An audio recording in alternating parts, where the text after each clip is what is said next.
Hi, I'm Talia. Hi, I'm Matthew, and we are the the Critics. So the film we're reviewing this week is Huntsman, Winter's War, which is the second of the three Snow White stories. Yeah, apparently. even though Snow White's not in this one, but it's still her chronicles. And I think the safest thing to say is that we like it, but we're slightly confused as to why we like it, which we'll get into now.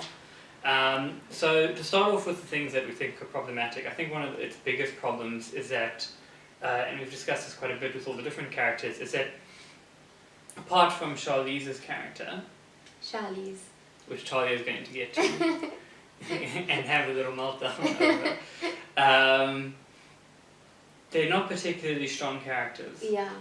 I think a really good example of poor characters, or poor writing characters, are the dwarves that we meet during the film, who really don't serve any purpose other than making it less awkward for Chris Hemsworth to charge through on the forest all on his lonesome. And they did provide some comic relief, but it wasn't enough for them to be necessary. Yeah, they're not going to go down as like memorable. Like R2-D2 had a better comic impact. Without saying a word. Another example is of the Ice Queen. Yeah. Freya, yeah. We were confused about whether she was soft or tough. Yeah. You know, there were moments where she was really tough, and then near the end her weakness was kind of annoying. But she was also weak throughout the whole Yeah, so movie. you always knew that she wasn't a shock. good. Yeah, so what happens in the end isn't a shock. And you can see it coming, and I think it had the potential just to, if she had played a really strong character, it would have made the confrontation between her and Charlize that much better, and the confrontation between her and the Huntsman that much stronger as well. Yeah. Evil often needs to just be evil. Otherwise, too much time spent on things.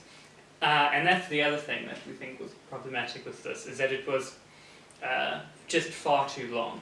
As I told Matt before, the way I watched it was from one Charlize scene to the next. Everything in between was just irrelevant. I mean, about an hour and a half of movie you're just ignoring. Yeah. There were scenes in the forest which were, I don't know, just felt irrelevant and too long. Same with the first one, actually. The scenes with the dwarves were a bit drawn out. I think. And every scene opened with at least 10 to 20 seconds of not saying anything, and then only the character would speak. It was very like emotional shot laden, and then like. But not emotional at the same time. Yeah. It was, I don't know, quite long. It could have been cut down by at least 45. Yeah, minutes. and I think it would have been better. Other thing, you picked up on this, because I can't remember having watched the first movie, even though when I tried to watch it again, remembered I had. Is the timeline issue. Yeah, Snow White the Huntsman and Snow White sort of fall in love in the first one. I mean, he wakes her up, his kiss wakes her up. But then in this one, he's just sort of wandering around the forest, still thinking about his wife. But as far as the last film ended, we thought that he and Snow White were an item. But here it doesn't seem that way. Also, they give you the whole backstory, and then they come right forward to after Snow White's taken over. Yeah. Which was a bit confusing, a bit misleading. I thought the whole thing was a prequel. And could have actually... Well, okay, no, it couldn't have been shot just as a prequel. Yeah.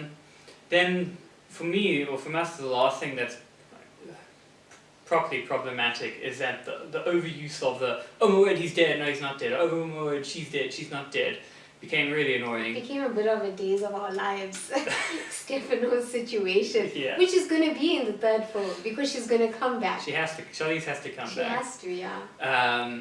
So yeah, I mean, which meant that no death meant anything. Yeah. And it was just the painful, 20-second shot before anyone said anything. Shakespearean sort of. Yeah, and you were waiting for, you're like, right, come on, it's been an hour, can we move on with this film? We know he's not dead. Yeah. And that was also true for the betrayals that happened. Oh, he betrayed me, but he didn't, and she betrayed me, but actually she's with me, but she's on my side, now she's not. And it was this overused and problematic. A bit confusingly put together. Yeah. Yeah. Not the strongest story the whole way through, but an interesting story. Yeah, it could have been. I mean, it was an interesting development to the Snow White story. Yeah. So should we move on to the positives? Yes. Okay, so as I said, not a bad rendition of how Snow White could have turned out. No. Post Snow White taking the crown. Yeah. It was interesting. Albeit no Snow White. No Snow White. Well, we got her back. Like, a shot of her back. Yes. Yeah. But overall, visually is what drew us in. It was really aesthetically pleasing to watch that film. The CGI was like insane. I think my favorite scene was the last scene with Charlize and the whole confrontation, where she sort of comes out of the mirror to meet her sister. That was amazing. And they used the shards concept well with the ice also. Yeah. Charlize's power, we didn't really know what was going on. Was she stabbing people or just like wrapping them up in her black muck and lifting them in the air? But it doesn't matter because it was awesome. It looked great. It did look really cool. So set design, 100 out of 100 for that. And costume design. Amazing. Amazing. Colleen Atwood designed these costumes. She does most of Tim Burton's films. She's such a genius. I'm glad that they brought her back for the sequel. Because I think without the visuals, it would have been quite a poor... It would have been, there wouldn't have been anything good to look at for the very long time you were staring at the screen. And once again, although Charlize was the main highlight of the film, you know, she was probably on screen for maybe 30 minutes or less. Yeah, if that. If that. But she stole the show, which I think it's problematic but good. It speaks to her high caliber of acting, but it also at the same time speaks to the poor writing of the other characters. And it was a good cast. Yeah, which exactly. they could have all worked together, yeah.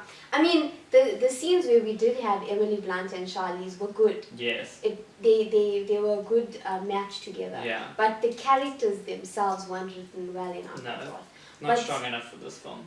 Definitely. Overall, it was epic. And Charlize stole the show. I mean, I was totally distracted by her outfits, her acting, her evilness. She was just pure evil, which her sister should have been. But obviously that was one of her weaknesses. But yeah, that was the main highlight for me. Yeah. Costumes, set design, aesthetics, top 4.